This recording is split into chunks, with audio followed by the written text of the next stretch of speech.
Good evening everyone, কেমন আছো সবাই? আশা করছি সবাই ভালো আছো, আমরাও ভালো আছি আর আমিও ভালো আছি। তোমাদেরকে বলে দিই, তো দেখো এখানে ঘুগনি মুড়ি মানে টিফিন করছিলাম আর কি। যেদিনকে ঘুগনি হয়েছিল সেদিনকেই তো ভিডিও লাস্ট করেছি, আর কোনো ভিডিও তোমাদের সাথে শেয়ার করা হয়নি। তো সেদিনকে থেকে ভিডিওটা করছি। রুদ্র রাত্রিবেলা এনেছিল হচ্ছে কেক।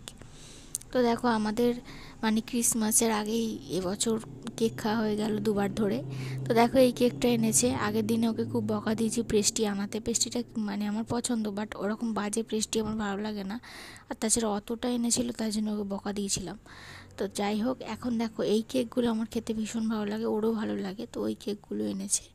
তো দেখো আমি ওকে বলি তুমি একটা খাও, খেয়ে বলো কেমন হয়েছে। বলছে খেতে ভালোই হয়েছে।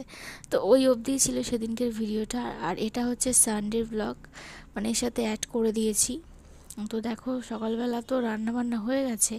আজকে আমাদের সানডেতে চিকেন হয়নি, কারণ বিকালে একটা জিনিস বানাবো, তার জন্য চিকেন করা হয়নি। এমনি মাছের ঝাল ভাত হয়েছে, আলু ভাতে হয়েছে, আর ডাল তো অবশ্যই হবে। তো ওই সবগুলো করে নিয়েছি। আর এখানে রুদ্র দেখো বিছানাটা গুছিয়ে দিল। তো ওকে বললাম তাহলে তুমি বিছানাটা গুছিয়ে দাও রান্নাবান্না হয়ে যাওয়ার পরে। তো যাই হোক, এখন দেখো একেবারে চলে এসেছি সন্ধ্যাবেলার দিকটায়। তো ওর মা দেখো কত নারকোল কুড়িয়েছে। তো হাফেরও হাফ নিয়েছি, কম করে নারকোলটাকে একটু ছাই মেরে নিচ্ছি। তো নারকোলটা দেখো একদমই না সেই শুকনো মতো খড়খড়ে মতো, মানে ছাই মারলেও সেই কাদা কাদা ভাবটা আসছে না। তো যাই হোক চলো, আমি ময়দা নয় মানে চালের গুঁড়োটাকে ভালো করে গরম জল করে মেখে নিয়েছি নুন দিয়ে, যেরকম ময়দা মাখার পরে দেখো আমি এই যে সরু সরুগুলো আমি করেছি, যেগুলো বড় বড় দেখতে পাচ্ছ ওগুলো ওর মা করেছে। তো দেখে বলো যে কাঠটা দেখতে ভালো লাগছে। আর এটা হচ্ছে শুধুমাত্র নারকোলের পিঠে রুদ্র খেতে ভালোবাসে। বাট আগের বারে আমাদের ওখানে আগের সপ্তাহে পিঠে হয়েছিল, সেটাও সানডেতে তোমরা দেখেছিলে। তবে পিঠেটা তোমাদের সাথে সেদিনকে শেয়ার করতে পারিনি, তাই আজকে শেয়ার করে দিলাম। তো আমি মা যেরকমভাবে আমাকে ছোটোবেলা থেকে দেখিয়ে দেখিয়ে দিয়েছে, তো সেরকমভাবেই আমি শিখে শিখে পিঠেটা এখন বানাতে পারি। মোটামুটি হয়ে যায় আর কি, ভালো মানে কাজ চলে যাবে আর কি, খারাপ হবে না, কেউ খেয়ে মানে খারাপ বলবে না, এরকম একটা ব্যাপার। তো শিখেছি। আর ভাজা পিঠে তো আমি আগাগোড়াই করতে পারি। আর সব থেকে কঠিন যেটা হচ্ছে সরু চাকলি, তারপরে পাটি সাপটা, দুধ পুলি, ওই সমস্ত কিছু না আমি পারি না। ওগুলো একটু মায়ের থেকে শিখে নিতে হবে। তো পরে পরে ওগুলোই শিখে নেব। ছোটোবেলা থেকেই আমাদের মানে এইসব কিছুতে প্রচুর আগ্রহ, রান্নাবান্নার ক্ষেত্রে আর কি। মানে মা যখন বসতো পিঠে বানাতে, মায়ের সাথে সাথে আমিও বসতাম, যে তুমি কিন্তু ঘরে এসেই করবে, বাইরে কিন্তু করবে না, আমি তোমার সাথে সাথে হাতে হাতে করবো দেখে দেখে। তো এরকমটা। আর হ্যাঁ, তোমাদেরকে সেদিনকে বলছিলাম না যে মা আর দিদি তারপরে গুজু সবাই মিলে গেছিলো হচ্ছে রাস দেখতে। তো রাস দেখতে গিয়ে আমার জন্য অনেক বাদাম কিনে এনেছে, প্রায় 250 মতো বাদাম কিনে এনেছে। আমি তো দেখে অবাক, বলে এত বাদাম কী করে খাবো। তো তাই জন্য অল্প অল্প করে খাচ্ছি। আর দেখো রুদ্র রাত্রিবেলা লেস এনেছে, আর এই যে পিঠে আছে কটা। তো পিঠে ও আর আমি খেলাম, ওই কটাই ছিল আর কি।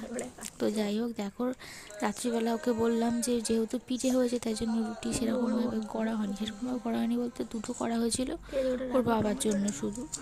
তো আমি বললাম ছাড়ো, ওর জন্য আর করতে হবে না, ও তো এমনি মুড়ি খায় আমার সাথে, আর যে পিঠে খাবে তারপরে আবার রুটি ফুটি খাবে না বেকার। তো তাই জন্য মুড়ির চাট বানানো হচ্ছে এখন। আর আমি ওকে কাটতে দিয়েছি। আর ওকে কাটতে দিয়ে কী ভুলটাই যে করেছি, দেখো কি বড় বড় করে কাটছে। আমার তো পছন্দই হয় না কাটা। তো যাই হোক, যদি আমি কাটতাম ভালো হতো। তো আমি আবার ছুরিতে কাটতে পারি না, বটিতে কাটতে হবে। তাই জন্য আমি আর রাত দুপুরে যাইনি বটি আনতে। তো ওই কাটলো আর কি। তো চলো, তোমাদেরকে সেদিনকে বলেছিলাম যে রাশের ভিডিওটা অ্যাড করব, মানে ভিডিওর সাথে। তো গুজু যেরকমভাবে ভিডিও করেছে সেরকমভাবেই তোমাদের সাথে শেয়ার করছি। দেখো বাঁকা বাঁকা করে ভিডিও করে দিয়েছে। তো যাই হোক, ও যে ভিডিও করে দেবে সেটাই অনেক। তো আমি ওকে বলিও নি যে তুই ভিডিও করে দিবি, মানে আমাকে পাঠাবি। তবে ও ভিডিও করে আমাকে পাঠিয়েছে, তাতে আমার ভীষণ ভালোই হলো। তোমরাও দেখতে পাচ্ছ আমাদের এখানকার রাস, মানে উলুবেড়িয়ার রাস।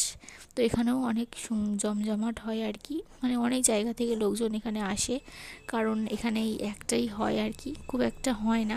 আমাদের এখানে আগে বজবজে রাস হতো, তবে এখন উঠে গেছে, হয় না। তো তাই জন্য ওখানেই সবাই যায়, মানে বছরের মানে এই কটা দিন একটু রাস দেখতে ওইখানেই যায় সবাই। তাই জন্য প্রচুর ভিড়ও হয় জানো তো। তো দিদিরা তো গেছিলো শুক্রবারে। আর দেখো যেরকমভাবে তুলে এনেছে গুজু, আমি ঠিক সেরকমভাবেই তোমাদের সাথে শেয়ার করছি। আগে থেকেই বলে দিলাম, তাই একটু ভিডিওগুলো একটু লম্বা আড়ে করে হয়েছে, তোমরা একটু মানিয়ে নিয়ে দেখে নিও। আমি শেষ রাসের মেলায় গিয়েছিলাম লকডাউনের আগে, তারপরে আর যাওয়াই হয়নি। তো তারপরেই এখন দেখো গুজু পাঠিয়েছে, তাই এখন দেখার সুযোগ হলো, তোমাদের সাথে ভাবলাম যে একটু শেয়ার করে নিই। তো দেখো এইগুলো কি দারুণ লাগছে, তবে ওকে একটা মানে ভালোই করতে হয় যে এগুলো অন্তত আড়ে তুলে যাতে স্পষ্ট বোঝা যায় কত সুন্দর লাগছে। তো এগুলো তো আমরা সব গল্প জানি, তোমরাও সব গল্প জানো, তো সেই গল্পগুলোই তুলে ধরেছে, দেখেও ভালো লাগে। নিজের চোখকে সামনে থেকে দেখতে পেলে হয়তো ভালো লাগতো আরও বেশি, তবে যাই হোক ফোনে পাঠিয়েছে দেখছি, ভীষণ ভালো লাগছে এটাও। তো দেখো এবছরে ঘটে যাওয়া কিছু জিনিসও এখানে অ্যাড করা হয়েছে, যেরকম সেই ট্রেনে অ্যাক্সিডেন্ট হলো, তারপরে ইসরো মানে কি বলবো, ইসরো নয়, হ্যাঁ ইসরো মানে চাঁদে চন্দ্রযান 3 পাঠিয়েছিল। তো এই যে এগুলো সমস্ত কিছু আজকে মানে এবছরে ঘটে যাওয়া জিনিসগুলোও তুলেছে, দেখেও ভালো লাগলো আর কি। তো যাই হোক, আমার ভিডিওটা কেমন লাগলো কমেন্টে অবশ্যই জানাবে। যদি কিছু ভালো লেগে থাকে আজকের ভিডিওটায়, তাহলে প্লিজ চ্যানেলটিকে সাবস্ক্রাইব করে পাশে থেকো বন্ধুরা। আর রাস মেলা তোমাদের কেমন লাগলো সেটা কমেন্টে জানিও। তো এটা দেখো কি ভীষণ সুন্দর একটা দৃশ্য, এটা তো ভীষণ মানে তোমরা তো সবাই জানো এই গল্পটা। তবে এই সমস্ত জিনিস দেখতে বড়দেরও যাওয়া উচিত আর বাচ্চাদেরও যাওয়া উচিত।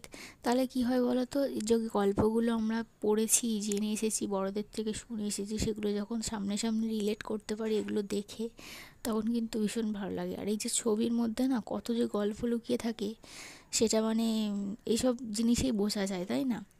অনেক সময় দেখবে মানে ওই পুজোতে থিম করে এরকম, অনেক থিম করে, তো সেই থিম থেকেও কিন্তু অনেক মানে জ্ঞান অর্জন করা যায়। তো ওগুলো আমাদের দেখা উচিত, বড়দের হোক কি ছোটদের হোক। ছোটদের তো বিশেষ করে দেখা উচিত, কারণ এখনকার যুগে ফোন ছাড়া কিছু নেই, তো এই সমস্ত দেখাটা অবশ্যই দরকার।